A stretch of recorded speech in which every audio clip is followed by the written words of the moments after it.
Espace TV, les grandes gueules, tout sur les dessus de l'actu.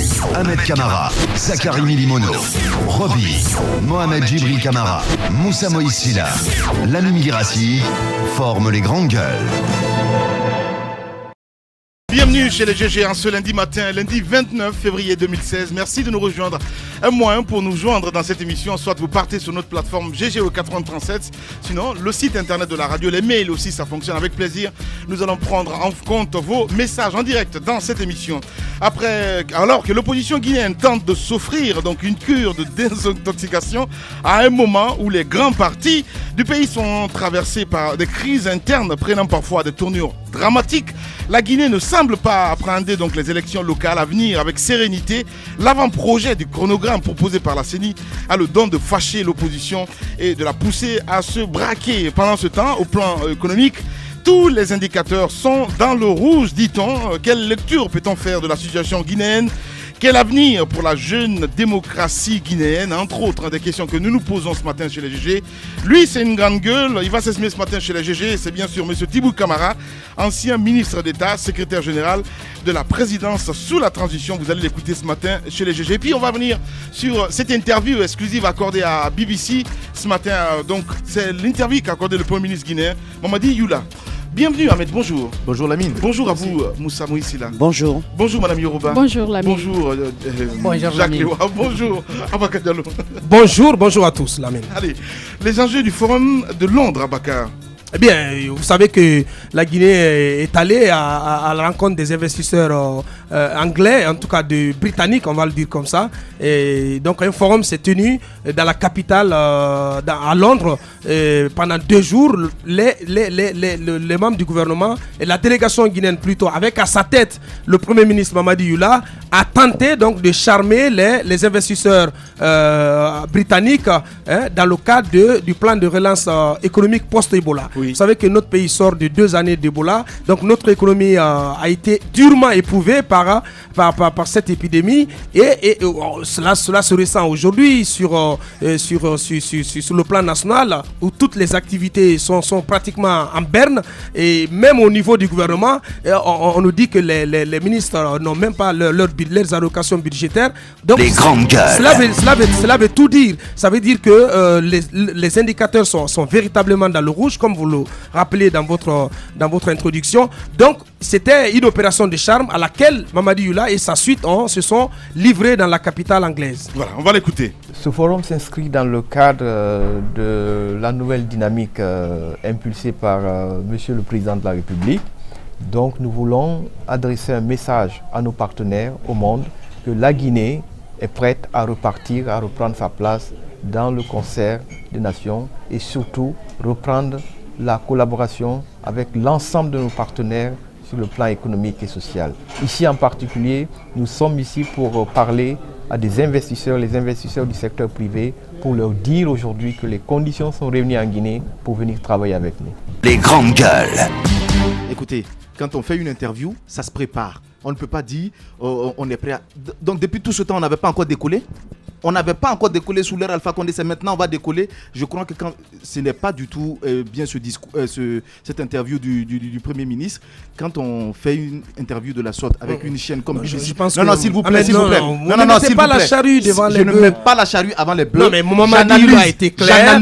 Il a été clair. Le pays sort de 2 années d'Ebola. Et puis il y a un nouveau gouvernement. Il y a un nouveau gouvernement qui prend les rênes du pays et qui veut montrer à la face du monde que les conditions sur les conditions qui semblent être réunies selon M. Mamadi Youla pour que les investisseurs reviennent dans notre pays, cela reste discutable. Mais je pense qu'on ne peut pas dénier un tel discours à un Premier ministre qui vient à un forum, qui va vers des investisseurs pour les charmer, pour les encourager à revenir. Vous savez quand même qu'à cause d'Ebola, tous les investisseurs avaient claqué la porte, avaient fui le pays. Non, c'est important. Aujourd'hui, le discours qui doit être celui de nos autorités, celui du Premier ministre, c'est un discours d'encouragement, un discours pour dire qu'aujourd'hui, Ebola étant partie du pays, c'est important que le monde entier sache que les conditions d'une coopération, donc des investissements à effectuer dans notre pays sont réunies. Je pense on va laisser le reste de son passé, mais je ne suis pas d'accord avec vous. Ce qui reste clair, c'est que quand on devait décoller, depuis plus de 5 ans, on devait décoller. Quand il est venu, il devait accompagner ce décollage. Mais s'il pense que c'est maintenant que la Guinée doit décoller, alors je me dis finalement qu'on n'a rien compris. Après Ebola. Non, ne confondez pas. Il faut écouter bien l'intégralité, Ahmed, c'est important. Allez, comment relancer l'économie guinéenne? C'est la question que tu te poses évidemment. Mamadi Youla. La crise, d'abord, comme vous le dites, est une crise qui va au-delà des frontières guinéennes. Aujourd'hui, nous avons, je vous ai dit, pour nous, c'est un nouveau départ. Nous avons des éléments positifs. Nous sortons d'une période difficile, donc nous avons un nouveau gouvernement, un gouvernement qui a suscité énormément d'espoir par le profil des membres de cette équipe-là. Nous avons des idées pour pouvoir relancer notre économie et l'activité dans notre pays. Le secteur minier, le secteur rural, le secteur de la pêche, le secteur des infrastructures et des nouvelles technologies font partie des priorités sur lesquelles nous comptons travailler, pas seulement avec des ressources publiques, mais aussi avec des idées pour attirer en Guinée des partenaires avec lesquels nous sommes déjà en discussion. Dans le secteur minier, c'est vrai, aujourd'hui, pour certaines ressources, nous avons des problèmes du marché, parce que si on prend le minerai de fer, dont la Guinée est l'un des pays, l'un des grands réservoirs de ressources de haute qualité, mais aujourd'hui sur la bauxite par exemple, le marché, malgré les conditions difficiles, le marché se tient. Et pour les autres commodités, nous travaillons pour pouvoir être prêts disons à la fin de cette année, pour pouvoir lancer des grands projets. Mais au-delà de ça, nous avons des projets actuellement qui sont en route, qui sont sur les rails et en phase de développement. Donc nous avons pour nous une opportunité de rebondir et repartir sur des bases nouvelles. Les grandes gueules. Je le dis et je le redis, quand on fait une interview de la sorte, je pense qu'il faut bien agencer les mots, c'est important. Ebola est venu. On veut nous faire croire que certains veulent nous faire croire. Ça n'a pas été le cas. Des sociétés ont tout simplement, à un certain moment, fermé, mais non pas totalement fermé. Ils ont replié. Et en général, parfois, ce sont les expatriés qui ont reculé et les nationaux sont restés sur place pour travailler. Et après Ebola, nombreuses sont ces entreprises également qui ont également fait appel à ces expatriés et qui ont repris le travail sur le terrain. Je dis bien qu'il y a du travail qui a été déjà fait par les anciens ministres ou encore par l'équipe sortante. Quand ils sont arrivés, à mon avis, c'est le parachèvement de ce travail qu'il faut faire. Mais en Guinée, on a tendance en général, quand on vient, de dire que tout ce qui a été fait avant est nul. Non, je pense qu'on n'a pas de redécollage, s'il vous plaît, Je pense que tu ne comprends pas l'angle de l'interview. Il fait vraiment une mauvaise lecture. Je ne fais pas une mauvaise lecture. C'est ce que je pense, Ahmed. Vous faites une mauvaise lecture. Je pense que Mamadi Youla a été on ne peut plus clair. Oui, mais c'est sa façon de voir, mais il m'appartient aussi de porter mon regard sur sa façon de voir. J'ai dit qu'il fait une mauvaise lecture de cette interview. La question que nos confrères de BBC posent à Mamadi Youla, c'était de savoir, dans un contexte international marqué par la crise, et où en fait les indicateurs économiques de notre pays sont au rouge, la Guinée, donc ce nouveau gouvernement sans argent, comment va-t-il faire pour relancer l'économie guinéenne? C'est la question. Mamadi Youla explique d'abord que c'est vrai que la crise qui frappe la Guinée ne concerne pas que notre pays, c'est une crise à dimension internationale. Il va plus loin, il explique qu'il y a un nouveau gouvernement qui est là, qui a un profil d'économiste, donc qui devrait être quand même un des indicateurs qui peuvent nous amener à espérer à une relance. Si on donne le temps qu'il faut à ce gouvernement. De l'autre côté, il parle des grands projets miniers qui sont certes en souffrance, mais il dit qu'il y a des projets miniers qui sont en route aujourd'hui. Il pense que ce gouvernement table un peu sur le fait que le cours de la bauxite se maintient, quel que soit le contexte de crise que nous avons. Il va plus loin pour parler d'autres secteurs sur lesquels le gouvernement table pourra fouetter notre économie et la relancer. Allez, quel angle vois-tu, toi, Moussa Moi, je trouve que dans les propos d'Ahmed Camara, tout n'est pas éclopé. Il y a un pan de Est-ce que vous avez suivi l'interview en intégralité? Non, pas en intégralité, désolé. Voilà. Mais ce que je comprends, je sais que j'ai lu tout de même en version écrite ce que Mamadou Youla a dit au confrère de la BBC. Ce que je trouve à dire, c'est que quand on fait de la gouvernance, on ne fait pas table rasa de l'ensemble des acquis des gouvernements précédents. Moi, c'est le pan du discours d'Ahmed que je retiens, parce qu'en l'écoutant, on a tendance à comprendre que ceux qui ont géré au préalable n'ont pas eu d'acquis ou ils n'ont pas pu baliser un certain nombre de choses.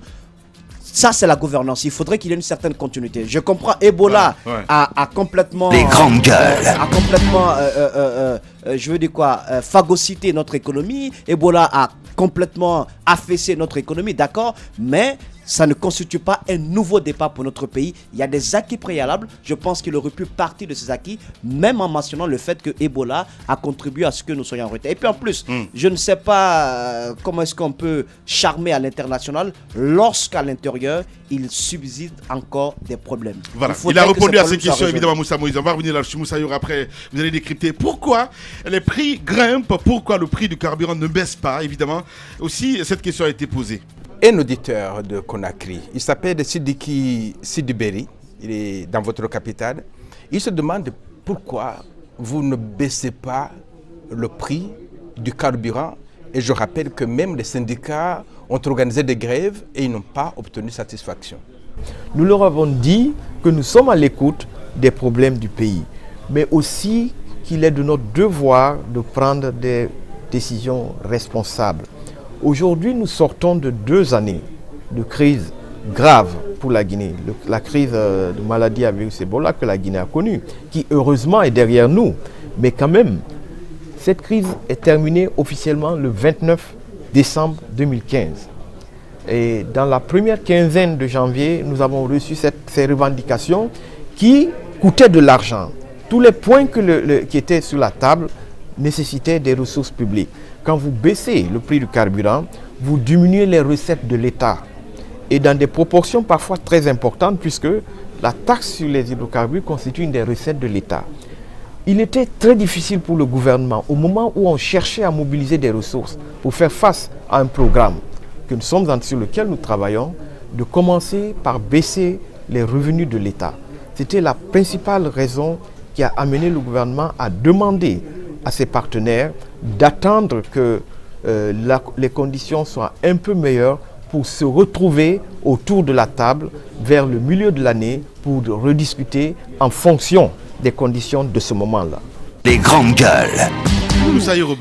Il y a quand même quelque chose de nouveau. Il faut se féliciter que ce nouveau Premier ministre puisse partir à l'international pour défendre le pays. Parce qu'on a vu Saïd Fofana ici qui est resté pendant des années.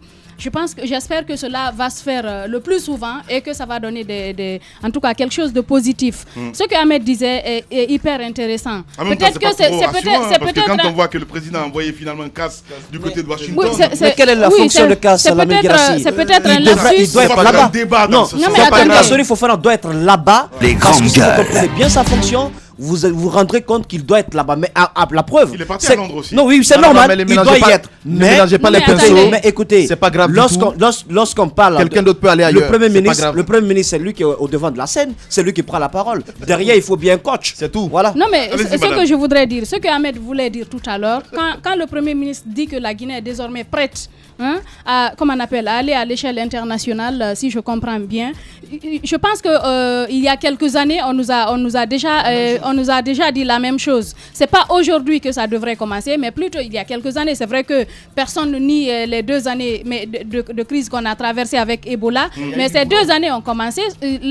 Ebola a commencé en quelle année? C'était en 2014. Mais les années précédentes, qu'est-ce qui a été fait? Il y a un travail qui a été fait. Il y a une équipe qui était là. Il faut le reconnaître. Merci beaucoup, madame. Allez-y, Jacques. Oui, moi, D'abord, il y a le fait que ce soit le Premier ministre, comme Djero l'a dit, qui parle à l'international et qui, à mon avis, change un peu la chose. Maintenant, bon, allez-y, de Jacques. toute la façon, moi, c'est ce qui m'a d'abord intéressé. Maintenant, on a besoin de lui dans ce studio aussi.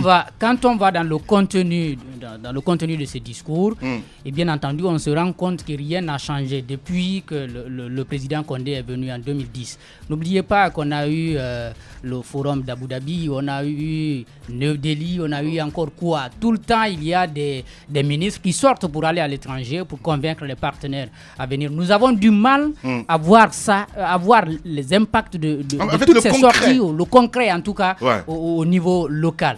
Les grandes gueules. Principe, puisque c'est le chef du gouvernement, il a un plan d'action qui doit être concret, qui doit être clair à mon avis, et il devrait nous permettre de pouvoir bénéficier de ces sorties.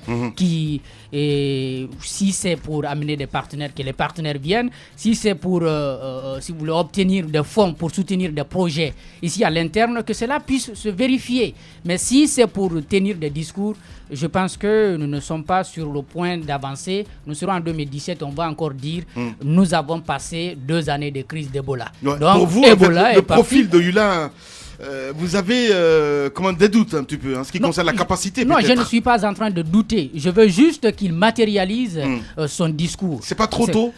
Ce n'est pas trop tôt. Il a déjà eu beaucoup de mois et à mon avis, c'est déjà important pour qu'il puisse agir. Ouais. Ce n'est pas trop tôt pour Mamadi Djoula. Parce que ce n'est pas étrange à la gouvernance. Si vous voulez, vous êtes resté à côté, il est resté... C'est autre chose, par rapport à lui. Non, par rapport à lui, quand vous réécoutez cette intervention, il a orienté un peu son discours sur les mines. Il m'a semblé de quelqu'un qui connaît bien le domaine. S'il peut nous aider à travers les mines pour booster un peu l'économie nationale, c'est quelque chose qu'il peut faire. Il a ce profil-là et doubler maintenant... Ce ne sont pas les mines qui vont booster notre économie. Je suis contre ça. Ça, c'est clair. Alors, on ne va pas manger mine jusqu'à la fin. Allez-y, Jacques, voilà. Allez-y. Vous pouvez compter sur l'agriculture, compter sur l'artisanat, mais puisque ces secteurs ne nous ont pas encore aidés comme on le pense... Parce qu'on n'y pense pas. On n'y pense pas du tout. Parce qu'on n'y pense pas, parce qu'on est orgueilleux, parce qu'on est égoïste, parce que tout simplement, on ne veut pas apprendre des autres. Ne parlez pas d'égoïsme. Non, mais si. Depuis combien de temps? Depuis combien de temps? Depuis l'accession de la Guinée à l'indépendance, je connais OBK, je connais CBG, mais ça nous a rapporté quoi jusqu'à présent la mine? Depuis plus de 50 ans, depuis près de 60 ans, nous exploitons les mines, mais c'est peut-être la façon de gérer, peut-être qu'on n'a pas encore les bonnes personnes. Voilà, allez-y, Abakademi. Non, moi je pense que je continue de croire que à aucun moment de son intervention, de cette interview, Mamadi Djoula n'a tenté de faire table rase du passé, de ce qui a été fait par les gouvernements précédents. Je pense qu'il ne faut pas lui intenter un procès en sorcellerie, c'est assez grave. Il parle d'un nouveau contexte, d'un nouveau départ. Pour un pays qui sort de 2 années d'Ebola. Je pense que on n'a pas. Nous avons la même compréhension. On parle français. On n'a pas besoin d'expliquer ça à quelqu'un. C'est assez clair. Non. Allez, c'est important. Et je reviens sur le dernier morceau. Non, c'est important. Sur le dernier morceau de son intervention, quand il parle du discours qui a été développé par le gouvernement vis-à-vis des partenaires sociaux, les syndicats, et il a expliqué que. Et il était très difficile pour le gouvernement, dans un contexte marqué par la crise, au sortir de 2 années d'Ebola, que le gouvernement baisse ses recettes intérieures, donc notamment à travers les taxes perçues sur le pétrole, et qu'il fallait attendre que les conditions soient réunies pour passer en tout cas à cet exercice, à baisser le prix du carburant éventuellement. Et donc il dit qu'il faut attendre le milieu de l'année, sinon le gouvernement se serait fait à Rakiri. Voilà, allez, on va évoluer. Du côté de la CENI, vous étiez invité, Moussa Moïsi là. Non, mais il faut signaler Lamine, que je suis parfaitement d'accord avec les grandes gueules. Le fait que le Premier ministre soit à l'extérieur. Il est également passé sur une chaîne internationale, notamment BBC. Mais le programme du Premier ministre, moi, c'est pas sur les ondes de radio que je vais les apprendre. Je vais les apprendre en Guinée. Parce que ça, c'est en quelque sorte un programme du Premier ministre. Il nous explique, oui, on va faire ceci, on va faire cela. Et les Guinéens n'ont pas droit à cela. Les Guinéens ont bien droit à cela. Il va falloir changer les pratiques. Bien. Monsieur le Premier ministre, on a besoin de vous. On a besoin de savoir ce que vous allez faire durant cette période. Il passera à l'Assemblée. Bien. Allez, on y va avec la CENI, Moussa Moïsi là. Les arguments en faveur du projet de chronogramme. Oui, la Commission électorale nationale indépendante, en accord avec les représentants de certains partis politiques, estime que la date indiqué dans les accords du 20 août en ce qui concerne la tenue des élections locales à partir du premier semestre donc de cette année. Que cette Vous venez dans ce studio un peu confiant là, hein. Je ne reconnais pas Moussa Moïsi là. Confiant par rapport à quoi? Si, je suis écoutez, j'aimerais qu'on s'entende sur... on dirait on l'a récité en fait. J'aimerais qu'on s'entende sur notre façon de rendre compte. Je veux d'abord rendre compte. Bien. Ensuite, je dirais mon moi. Vous comprenez? Mais pour l'instant, je ne veux pas commencer par mon moi sans avoir dit quels étaient les arguments de la CENI, si vous me le permettez. Donc la CENI dit que l'accord du 20 août, en ce qui concerne la tenue des élections locales au premier semestre de 2016, que cette date n'est pas tenable. Bien. Mais elle ne l'a pas dit seule. Elle avait des représentants des différents partis politiques en face d'elle. Et un document paraphé par ces partis politiques indique tout de même qu'ils étaient présents et qu'ils ont assisté. Ils ont un tout petit peu adoubé ce que la CENI a dit. Bon, moi, je me pose tout de même des questions sur la fidélité des différents comptes rendus qui sont faits par les représentants des partis politiques lorsqu'ils assistent à des séminaires avec la Commission électorale nationale indépendante. Si je vois mal que vous ayez des représentants à un séminaire et que après avoir rendu compte que des responsables du parti viennent dire autre chose sur les antennes, il ne fallait pas signer si on n'était pas d'accord. C'est la première chose à dire. Alors pourquoi la CENI dit qu'elle ne peut pas respecter la date indiquée dans les accords du 20 août?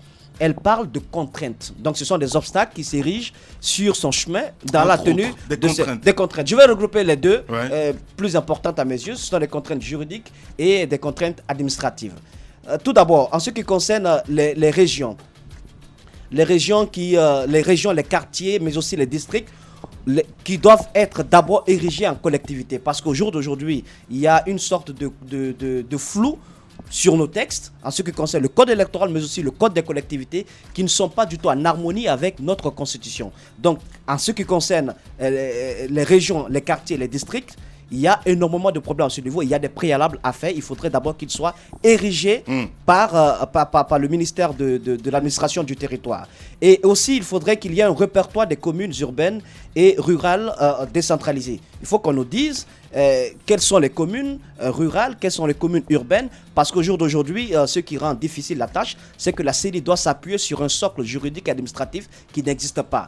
Je prends le cas le plus important des districts et des quartiers à l'intérieur du pays, là où vous avez des représentants de l'État qui, par le passé, à main levée, ont créé des districts à l'emporte-pièce qui ne répondent à aucun fondement légal. Donc, ces districts ne répondent pas à un fondement légal, donc du coup, ils ne peuvent pas être des éléments constitutifs pour que la CENI s'appuie sur eux afin d'organiser ces élections locales. Donc ça rend compliqué. Il faudrait que le MATD, donc le ministère de l'administration du territoire, obtienne la loi qui modifie l'ordonnance 09 qui porte sur l'organisation, le fonctionnement des communes en République de Guinée. Tout cela, ce sont quand même des dispositions légales qu'il faut au préalable lever pour que la CENI puisse organiser ces élections. Mais aussi, il faudrait qu'on nous dise que la loi dise comment est-ce qu'on peut créer, quel est le nombre des membres des différents conseillers dans les quartiers, dans les districts. Puisque rien n'est défini, il faut combien d'habitants pour qu'on puisse parler de districts, il faut combien d'habitants pour qu'on puisse parler de communes rurales. Tout cela n'est pas défini, donc il y a un flou juridique autour de cela. Il faudrait que la loi à ce niveau puisse éclairer la CENI, puisque c'est auprès ces élections, les élections communales ne créent pas assez de problèmes, mais c'est au niveau des districts et des quartiers qu'il y a des problèmes, parce qu'il faudrait que la loi éclaire la lanterne des citoyens sur le nombre de conseillers dans chaque district, parce que ce nombre n'est pas du tout homogène. C'est pas parce que nous avons un district du côté du village d'Abaka Diallo et un autre du côté de Jacques Lewaleno que ces districts doivent avoir un conseil composé des membres de façon égalitaire. Non, les membres, le conseil est fonctionnel, est proportionnel plutôt au nombre d'habitants, à la taille du district. Donc il faudrait qu'on nous définisse les grandes gueules. Tout cela au niveau juridique. Mais aussi, il faut également que le problème lié au budget soit complètement levé, parce que la CENI parle, je pense, de 345 milliards de francs guinéens. dont elle a besoin pour organiser ces élections locales, il lui manquerait un gap de 54 milliards, si je ne me trompe pas, pour que ces élections puissent se tenir. Donc, il y a aussi la gestion de ces résultats lorsque ces élections vont se faire, parce que c'est assez compliqué au niveau des districts et à l'intérieur du pays, parce qu'il faudrait qu'il y ait la centralisation au niveau des CACV, il faut qu'il y ait les magistrats, il faut qu'il y ait la sécurité. Je ne vais pas vous parler des contraintes logistiques et tout cela. Donc, la CENI estime qu'à ce niveau, si les préalables liés aux contraintes juridiques administratives sont levés, elle peut respecter son chronogramme, le nouveau chronogramme, même si c'est un projet qui a été donné. Donc je pense que la critique pour l'instant doit changer de cible. Il faudrait que nous nous intéressions aux travaux qui auraient dû être faits bien avant aujourd'hui, puisque ces contraintes dont on parle étaient déjà existantes avant qu'on ne parle de la tenue de ce local. Lorsqu'on signait l'accord du 20 août, on savait qu'on n'avait pas la maîtrise, on n'avait pas un répertoire codifié des districts à l'intérieur du pays, on n'avait pas un répertoire codifié des communes urbaines et rurales à l'intérieur en République de Guinée. Il faudrait alors poser la question pourquoi on n'a pas réglé ces préalables bien avant l'arrivée de cette date aujourd'hui. Et si cela n'est pas fait, je pense qu'on ne peut pas faire un procès d'intention à la Commission électorale nationale indépendante qui ne peut agir, non, je donne, c'est mon point de vue, qui ne peut agir que sur un socle, oui, Moïse l'a dit, les grandes gueules, sur un socle juridique et administratif qui n'existe pas. Alors, c'est pas il n'appartient pas à la CENI de prendre la loi, par exemple, qui parle de l'attribution de fonctionnement. Écoutez, la CENI ne prend pas des lois. La CENI ne peut pas modifier une loi organique. Ça répond à un certain nombre de cheminements qui surpassent l'institution électorale. Je pense qu'on peut incriminer la CENI dès lors que tous ces préalables juridiques auraient été levés. Mais pour l'heure, il appartient à l'administration du territoire et nous apprenons que du côté de la mouvance, on n'est pas du tout pour la tenue de ces locales au niveau des quartiers, au niveau des districts, parce que tout simplement, vous savez ce que ça représente, c'est cette base qui constituent les leviers sur lesquels ça... Non, mais juste une précision. Juste une précision. Il faut dire que les élections concernant les districts et les quartiers, les partis politiques ne compétissent pas à ce niveau-là. Oui. Ce sont des candidatures indépendantes. Donc, ça ne concerne pas du tout les partis politiques à ce niveau. Bien. Le contrôle, il y a tout de même un calcul politique derrière tout ce qu'on dit. Quand on dit que ce sont des élections où les partis politiques de développement, des élections de proximité où les partis politiques n'ont pas de candidats, cela ne veut pas dire que les politiques derrière ne tirent pas les ficelles pour contrôler. Parce que c'est la base sur laquelle s'appuient tout de même tous les calculs politiques que nous faisons. Donc, du coup, ça n'arrange pas un camp. Le camp que ça n'arrange pas, je pense que c'est du côté de l'administration du territoire. Si ça les arrangeait, il y a longtemps qu'ils auraient pris toutes les mesures qu'il faut afin de régler tous ces problèmes administratifs auxquels on est confronté. Donc, il faut que l'administration du territoire agisse. Il faudrait également que du côté de l'Assemblée nationale agisse, mais aussi que le président de la République puisse prendre les décrets qu'il faut afin que tout le socle juridique soit institué pour que la CENI agisse en fin de compte. Voilà, on revient dans un instant. Les grandes gueules d'Adafo Média, seule émission dans l'histoire de la radio en Guinée à franchir le cap des 5 millions d'auditeurs. À Bokeh, Cancan, Labé sur Radio Espace Région. À Kindia sur Kanyazik. En forêt sur Saheli FM. Meilleure émission talk-show panafricaine sur le continent, jamais éditée dans la sous-région. Bienvenue chez les GG. Ici, on ne prend pas de gants. À suivre, on va essayer de faire un saut du côté de RPG Arc-en-Ciel. La crise reste entière, nous apprend Aboubacar Diallo. Le président a reçu en catimini, en tout cas, quelques partisans. On va revenir longuement là-dessus ce matin. Et puis, du côté de la pêche, M. Poisson nous dit des révocations au CNSP qui font grincer les dents. Et puis, Thibou Camara aussi nous attend du côté du Maroc. Toute l'équipe des GG, on revient dans moins de 2 minutes sur Espace. Les grandes gueules. Tout sur les dessous de l'actu. Ici, l'actu rime avec liberté de ton sur Radio Espace. Un petit blocage avec notre plateforme ce matin depuis la semaine dernière, ça marche pas. Donc, si les agents d'Orange nous écoutent, ça facilite un petit peu la tâche dans ce sens. Quelques messages reçus, GG au 8037, Live Junior évidemment comme d'habitude qui intervient.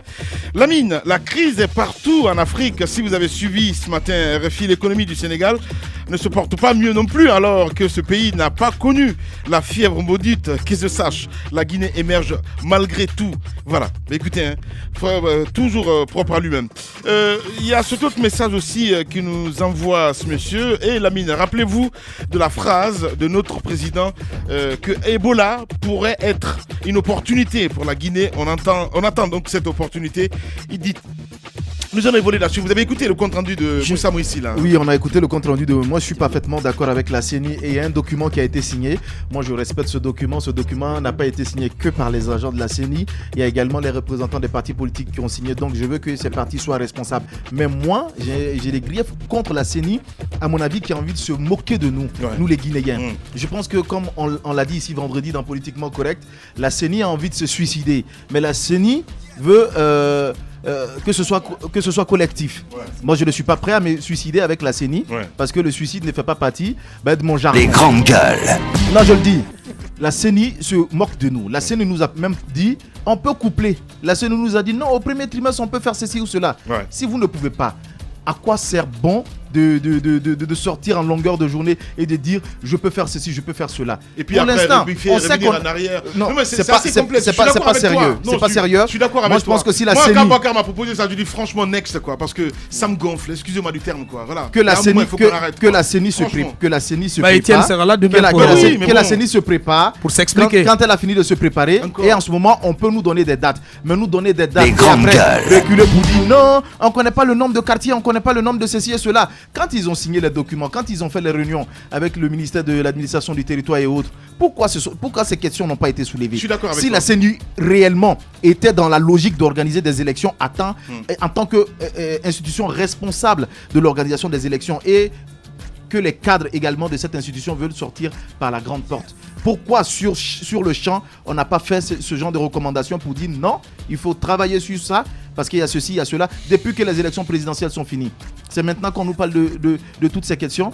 Moi, je pense que cette CENI-là, les grandes gueules, nous a fait frôler le chaos. Attention à cette CENI. Je suis d'accord, la CENI n'est pas exemple de reproche. Mais je tiens à signaler que ce sont tout de même les partis politiques. Mais laissez-moi parler, s'il vous plaît. Non, mais le diable, c'est qui? Allez-y. Le diable, c'est qui? À ce niveau, il a raison. Ces partis politiques aussi, parfois, qui ne sont pas responsables. La CENI n'est pas exemple de tout reproche, mais ce sont les partis politiques qui ont demandé à ce que les élections soient couplées, les communales, mais aussi les élections locales au niveau des conseils de quartier et de district. Ça, ce sont les partis politiques qui l'ont exigé. Le document qui est là en fait foi. Mais en même temps, j'aimerais dire une chose. Si on a signé les accords du 20 août, il n'y avait pas que la CENI dans la salle. Il y avait aussi l'administration du territoire, à qui incombe tout de même le répertoire codifié de nos districts, de nos quartiers, qu'on nous dise tout de même combien de districts il existe. Comment vous voulez que l'institution électorale organise des élections jusqu'au niveau des quartiers, alors que Lamine Guirassy, lorsqu'il était sous-préfet quelque part, parce qu'il avait une bonne... comment je peux dire ça? Il avait une pose du côté d'un village qui relève de la sous-préfecture. Donc il érige le village en district. Il crée cela sur un fondement légal. Mais vous voulez que ces élections soient organisées là-bas. Et comment aussi regrouper ces villages en leur disant, écoutez, lorsque ces élections vont se faire, votre chef-lieu c'est là. Vous savez les conflits qui existent à l'intérieur du pays. Les villages qui se regardent à chien et faïence, qui refusent d'aller voter par là parce que tout simplement il y a des précédents. Donc il y a un véritable travail. Et si on ne fait pas bien ce travail, ces élections de proximité, cette démocratie participative, donc à la base, risque de créer beaucoup plus de problèmes que d'en résoudre. Donc je pense, moi à mon avis, qu'il faudrait qu'on parte avec beaucoup de tact, que l'administration se lève dès maintenant, parce que le chronogramme donné par la CENI ne rentre pas en vigueur tant que ces préalables ne sont pas soulevés. C'est ce qu'il ne faut pas oublier. Tant que l'administration du territoire n'agit pas, et tant que ces différents... ces lois organismes qui sont tout de même caduques ne sont pas revues, on ne peut pas parler de la tenue de ces élections, surtout au niveau des conseils de quartier de district. Donc la CENI, d'accord, aurait dû soulever tous ces préalables, tous ces manquements lors de la signature des accords du 20 août, mais depuis longtemps, depuis 2010, quand on tenait la présidentielle, on savait tout de même qu'il y avait ces problèmes. Je pense que ce n'est pas au jour d'aujourd'hui que l'on se rend compte. Dans notre pays, on doit éviter de différer les crises. On ne peut pas aller de crise en crise. On ne peut pas aller de saut en bond parce que tout simplement on a envie de parler au plus pressé. Il faut prendre le temps qu'il faut. S'il faut aller d'abord avec le communal, il faut le faire. S'il faut coupler les deux élections, je pense qu'il faut un temps nécessaire. pour que ces préalables soient soulevés. Écoutez, Moïse, à dire qu'il faut prendre le temps qu'il faut, j'ai l'impression qu'on n'aura jamais ces élections. Parce que, imaginez, Lamine, ces élections devraient être organisées depuis après la présidentielle de 2010. Vous vous souvenez, on a l'impression que quelquefois les gens sont amnésiques dans ce pays. On nous avait dit qu'en 2014, au premier trimestre 2014, ces élections devraient se tenir. C'est de là qu'on est parti de crise en crise, de manifestation en manifestation. Les gens ne se sont pas compris. Et finalement, après les législatives, ces élections devraient se tenir. Elles ne se sont pas tenues. On a dit la présidentielle. Quand on est arrivé à la présidentielle, vous avez écouté le président dire niet, la présidentielle, elle se tiendra à date. Pourquoi il ne s'est pas imposé pour dire que ces élections locales aussi devraient se tenir à la date indiquée? Pourquoi faut-il à chaque fois qu'on reporte? C'est une façon de reporter les crises. À chaque fois, on reporte les crises.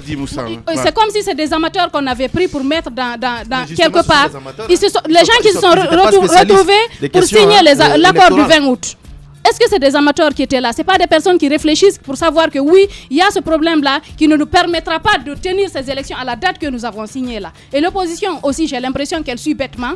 Elle ne cherche pas à avoir des garanties pour dire que oui, à cette date, on nous a promis que l'élection se tiendra. On a ces garanties-là que l'élection va se tenir. On savait que ces problèmes-là existent aujourd'hui, mais c'était juste une façon de mettre la crise devant.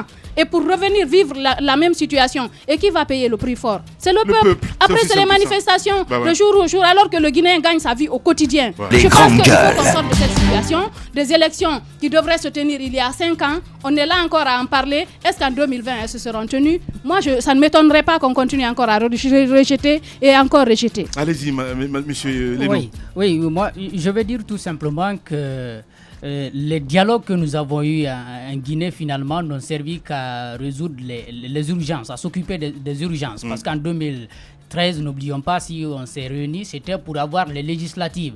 La question des communales était une question, si vous voulez, secondaire. Et c'est pourquoi on a décidé de mettre ça en 2014. On n'a pas pu. Les présidentielles sont arrivées. On a encore placé les communales derrière la présidentielle. Donc l'urgence, ce n'était plus la communale, mais plutôt la présidentielle. Et ce que je disais ici la dernière fois, j'ai dit on risque de ne pas avoir ces élections communales au cours des 2 mandats du président Alpha Condé. Parce que ce que je viens d'écouter là, ça peut prendre toute une année pour être mis en place.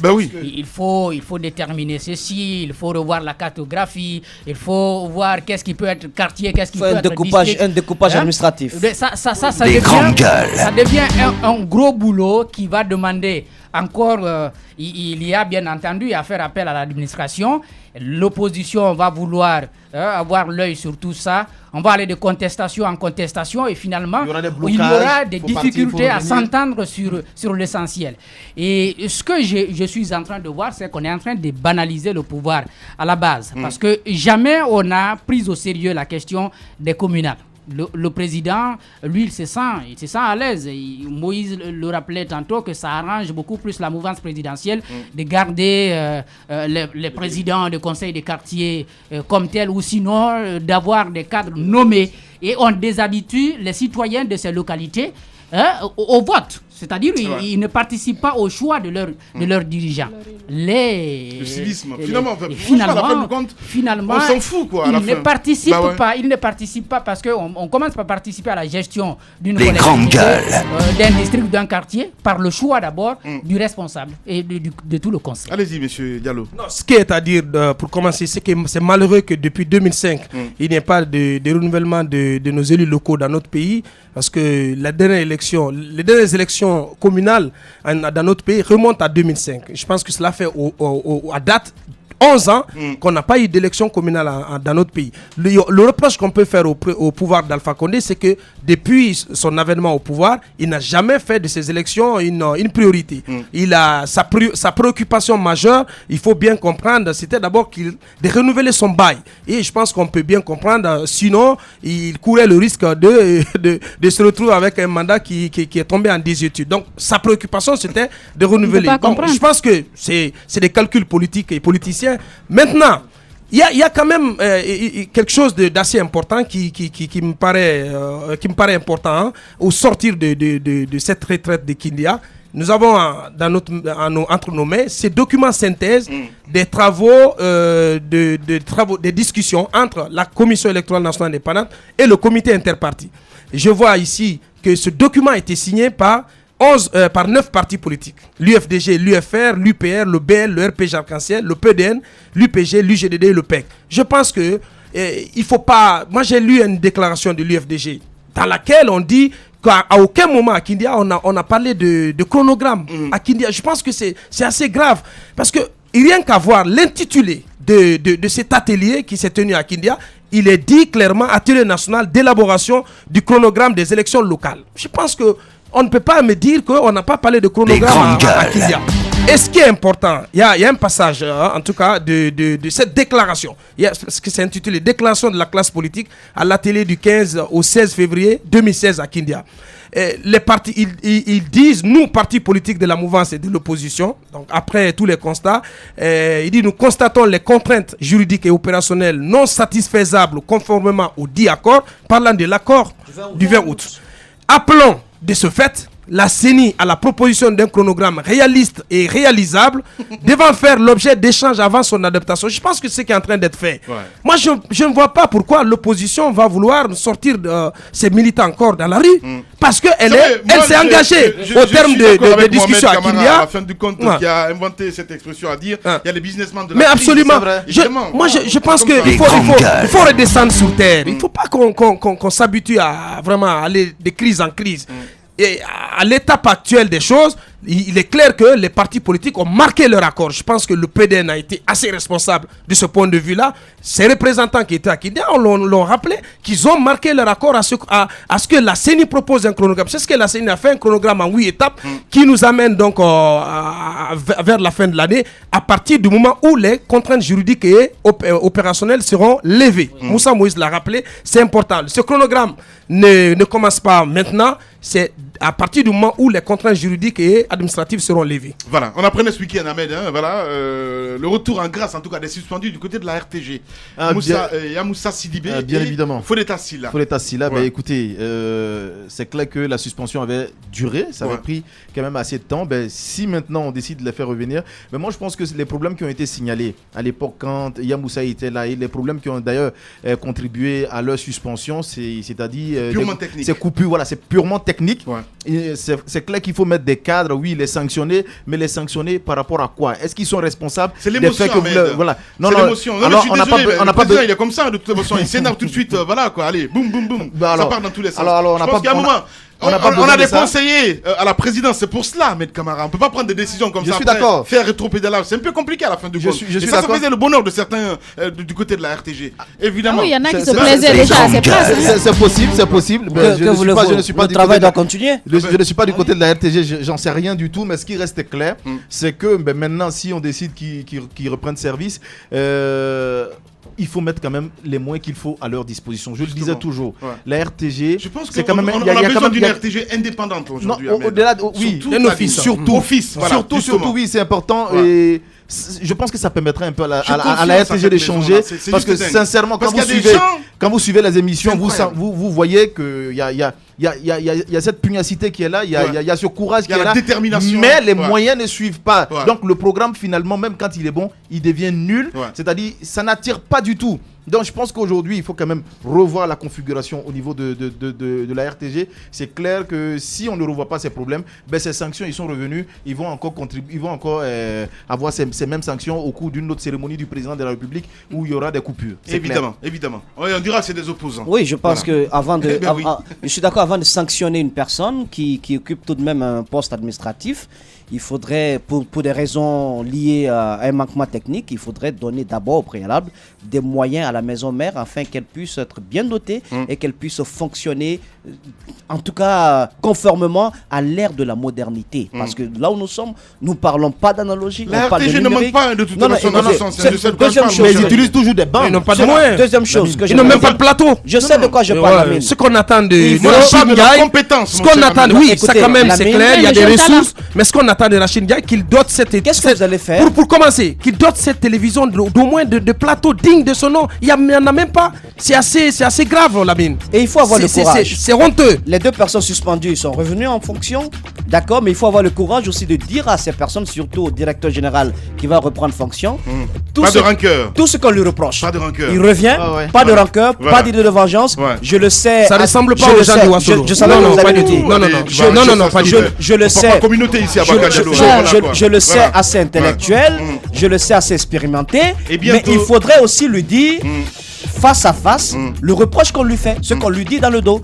On lui dit dans le dos, on lui dit. Non, je veux le dire. On lui dit qu'il a sectarisé la RTG. Oui, ça. Sectarisé. Oui, c'est faux. Son représentant dit que c'est faux, d'accord. On dit que non, mais son représentant. On dit qu'il a sectarisé la RTG. On dit également qu'il a une gestion tout de même assez centralisée de cette maison mère. Il faudrait aussi. Alors, si c'est le cas, que ça change. On répète aussi que M. Sidibé. Ce sont des critiques mesquines. M. Sidibé n'est pas aussi proche des gens qui sont au four, ceux qui sont sur le terrain, contrairement à Fanasouma. Je vous le dis. Non, écoutez, c'est une petite critique, Moussa. Il lui appartient, monsieur le représentant, laissez-moi finir, il appartient à M. Sidibé. Je ne fais que dire ce que j'entends. Il lui appartient tout de même, s'il a ses défauts, d'y remédier pour que la maison puisse avancer. Voilà, 2 arguments, c'est dans un instant, mesdames et messieurs. Continuez à réagir, évidemment. Ben voilà, même si ça passe pas, parce que là, il y a un souci technique avec Orange ce matin. Vos SMS ne débarquent pas dans le studio. On revient, on va essayer de faire un saut du côté de RPG Arc-en-Ciel. Et puis, monsieur Pêche, qui fait des révélations ce matin, des révocations du côté de CNSP, qui font grincer des dents. On revient. Tibou Camara aussi nous attend du côté de Maroc. On revient dans un instant. Il y a le snobisme des fines gueules et la rudesse des gueules de bois. L'infortune des gueules moins propres à la douleur des gueules cassées. Il y a les jeux d'esprit des drôles de gueules, le piquant des amuse-gueules. Mais par-dessus tout, il y a l'audace et la pugnacité des grandes gueules de Radio Espace. Exubérantes et effrénées, rarement politiquement correctes et toujours excessives, les grandes gueules plus que jamais déterminées. Grandes gueules à vie. Seul le Tout-Puissant pourra nous faire taire. Bienvenue chez les GG de Radio Espace Guinée.